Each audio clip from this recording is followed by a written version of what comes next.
Саламатсыңарбы кымбаттуу окуучулар, биология сабагынан кайрадан учурашып жатканыма кубанычтамын. Бүгүнкү сабакты канаттуулардын падышасы болгон бүркүттүн турмушу тууралуу айтуу менен баштаймын.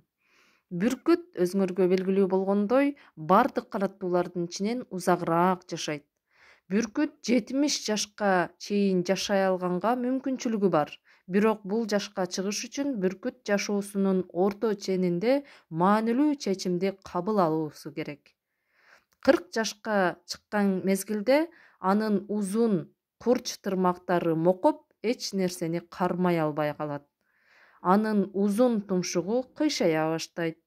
Анын канаттары жашына байланыштуу оордоп, жоонойуп калгандыктан аны асманга көтөртө албай калат. Мына ушул мезгилде бүркүттө эки жол калат. Же өлүш керек, же болбосо 150 күндөн турган абдан оор кыйналуу процессин башынан өткөрүш керек. Ошол кезде бүркүт жашаган жеринен алыс тоонун чокусундагы жаңы уясына учуп кетет. Ал атайлап өзүнүн эски тумшугун аска таштарга ургулап, талкалай баштайт. Эски тумшугун сындырып талкалап, ал жаңы тумшугун качан өсүп чыгаарын кыйналуу менен күтөт. Андан кийин жаңы өсүп чыккан тумшугу менен эски канаттарын жула баштайт. Мына эми 5 айдан кийин бүркүт кайрадан анын жашоосунун негизи болгон укмуштуу керемет учуусун баштайт жана ал дагы кийинки 30 жылга созулат. Аман калуу үчүн адамдар да айрым учурда бүркүттүкүндөй туура чечим кабыл алып, оор чечкиндүү кадамдарга барууга аргасыз болот. Бул үчүн айрым учурда өткөндү унутууга, эски көнүмүш адаттан кутулууга аракет кылышыбыз керек.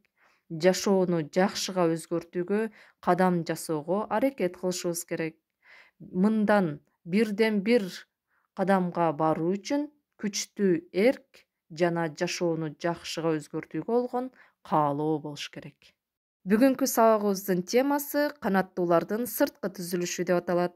Сабактын жүрүшүндө канаттуулар классына жалпы мүнөздөмө, негизги өзгөчөлүктөрү, канаттуунун көгүчкөндүн мисалында сырткы түзүлүшүн карап өтөбүз, тумшуктарынын түрлөрү, куш жүндөрүнүн типтери жана чалгын канатынын түзүлүшү, лабораториялык иш канаттуунун сырткы түзүлүшү жөнүндө болмокчу. Тесттик суроолор, анан жалпы сабагыбызды жыйынтыктайбыз. Омурткалуулардын арасынан канаттуулар классы эң жогорку түзүлүштөгү жылуу кандуу жаныбарлар. Булардын алдыңкы буттары канатка айланган, арткылары денесин тирөөч катары кармап басып жүрүүгө ыңгайланган.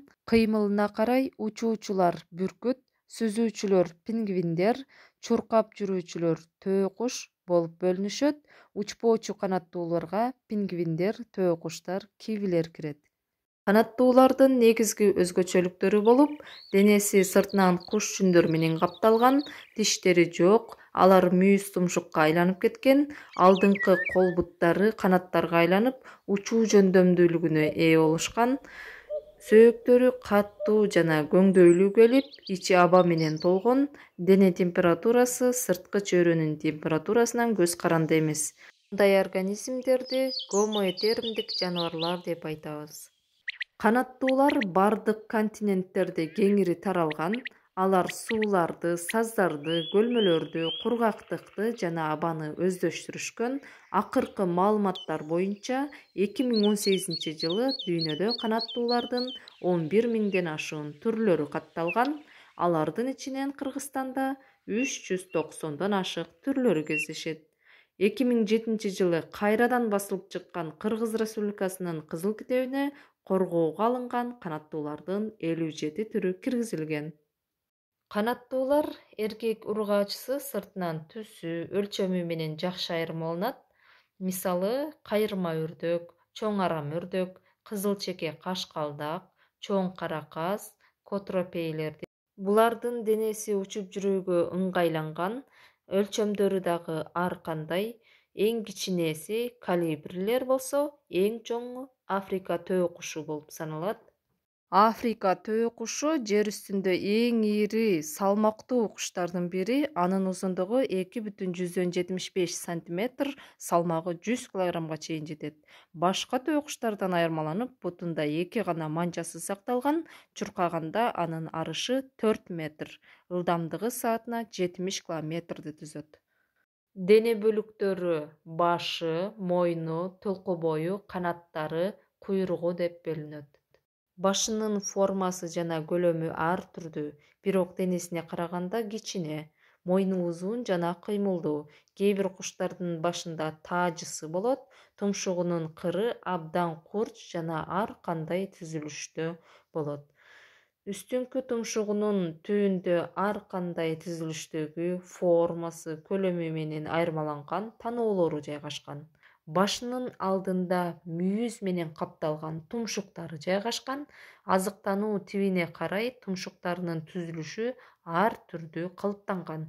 Майда канаттуулардын, көбүнчө дан менен азыктануучуларды, таранчы, көгүчкөндөрдүн тумшугу кыска, гүлдөрдүн нектарлары менен азыктангандардын, мисалы калибри, узун жана ичкерээк. Чөп жээчүлөрдүкү өрдөктүкү жалпак пластинка сымал.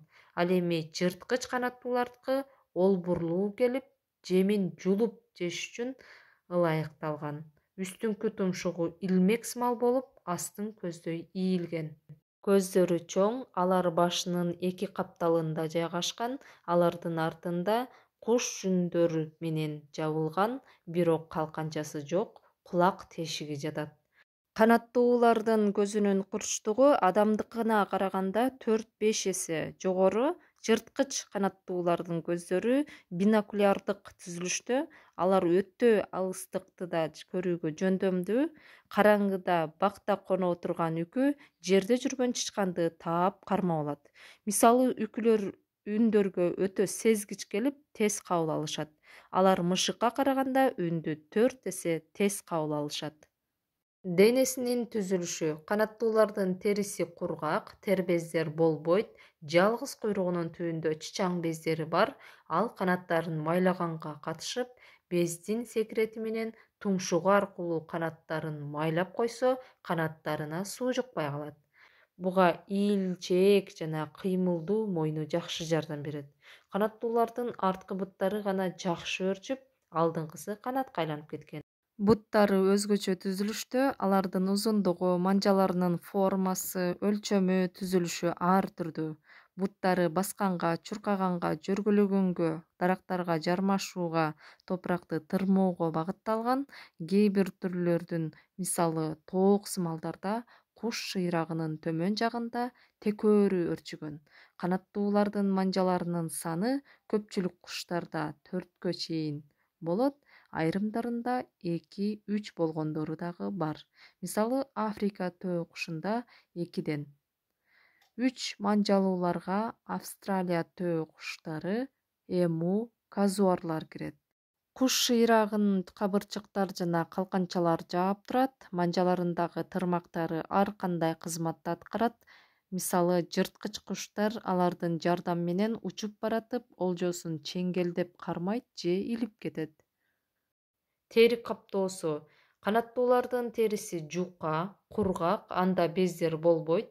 Терисинин ичинен куш жүндөрүнүн калемчелери чыгып, денесин каптайт. Чалгын канаттарынын астында ар кандай типтеги жүндөр, мамык, тыбыт, кылканчалар жатат. Чалгын канаттары майда жумшак куш жүндөрү менен бирге денесинин сырткы формасын түзөт. Учуп жүрүүчү куштардын канаттары терисинин белгилүү бир жерлеринде жайгашса, ал эми учпагандардыкы бирдей текши каптап турат. Денесинин сыртын, өзгөчө канаттарынын учун жана куйругун узун чалгын канаттар каптайт.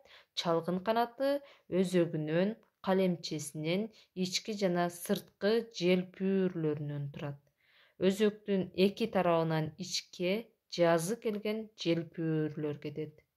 Өзөктөн кеткен биринчилик жана экинчилик деп аталган чырымталар көптөгөн илмекчелерден турат.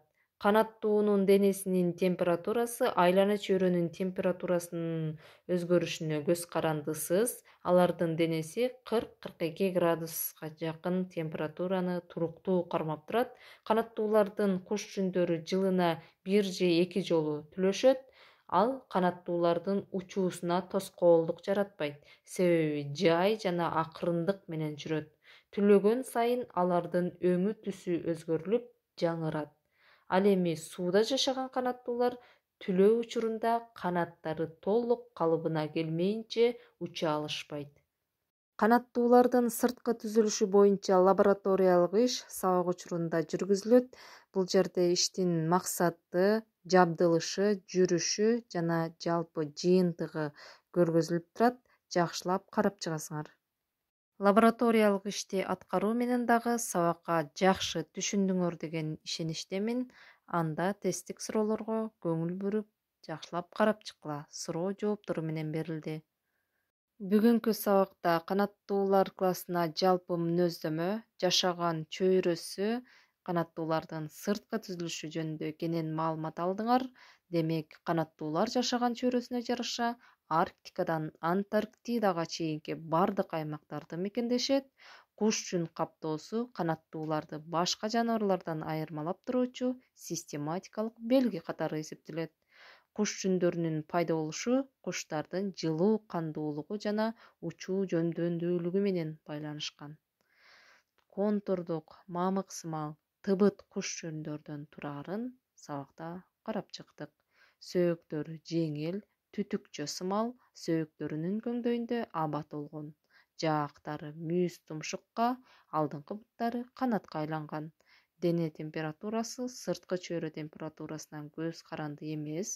Мындай организмдерди гомоэтермдик жаныбарлар дейбиз. Тиштери жок, алар мүйүз тумшукка айланып кеткен. Тема силерге түшүнүктүү болгон болсо, үйгө тапшырма. Канаттуулардын сырткы түзүлүшү боюнча китебиңерде 45 параграф, 160-162 сүрөттөрдү тартып келесиңер. Канаттуулар жөнүндө кызыктуу маалыматтарды интернет булактардан, газета журналдардан таап, кийинки сабакта айтып бересиңер. Ушуну менен сабагыбыз аяктады. Кийинки сабактан учурашканча сак саламатта жакшы эс алгыла.